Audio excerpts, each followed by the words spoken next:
we made sure that we will have a unique data set which is not available from any other missions internationally.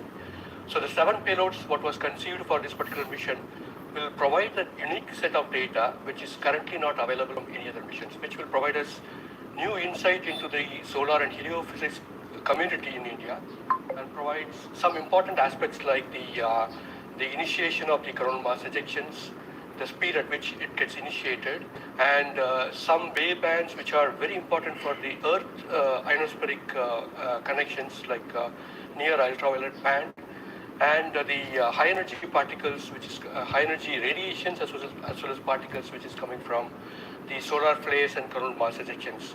So these are the informations which would be available from this particular mission, which will allow us to understand the sun, its dynamics, as well as the inner heliosphere, which is an important element for the current day technology as well as the space weather aspects of it. Thank you so much for your remarks, sir. So now we move on to Dr. Anil Bharadwaj. So the sun is a very important energy source of life. Having understood that, it creates a trouble when it's angry. How does Aditya L1 helps us through the mission? Thank you and good morning, viewers. First of all, let me tell you that Aditya L1 is a multi-wavelength, multi-instrument and multi-directional mission. Multi-wavelength because it works in X-rays, UV and visible. Multi-instrument because there are 7 experiments on board.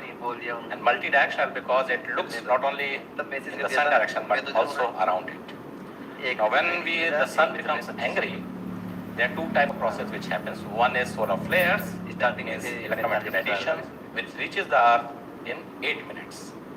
But along with that, there is a mass which is also ejected out in form of plasma. And that can take about 2 to 4 days to reach the Earth.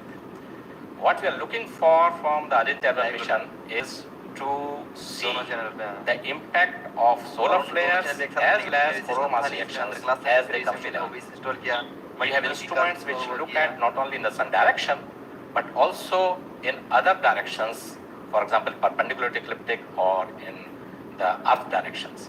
The impact is that we need to see when the sun becomes quite angry, what are the ways in which it is affecting the planet Earth, and L1 point being at point L1, which is just 1% away from the Earth, it is able to provide us a lot of new informations of the plasma and the electromagnetic radiations which is reaching the planet Earth.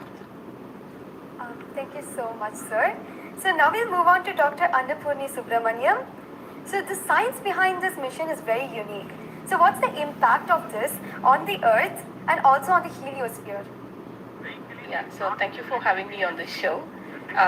To put the thing in context, I'm the director of Indian Institute of Astrophysics, and we have delivered one of the major payloads on this mission. This is the visible emission line coronagraph. So if you actually look at the words used in it, it is visible because it is seeing the sun in the visible wavelength.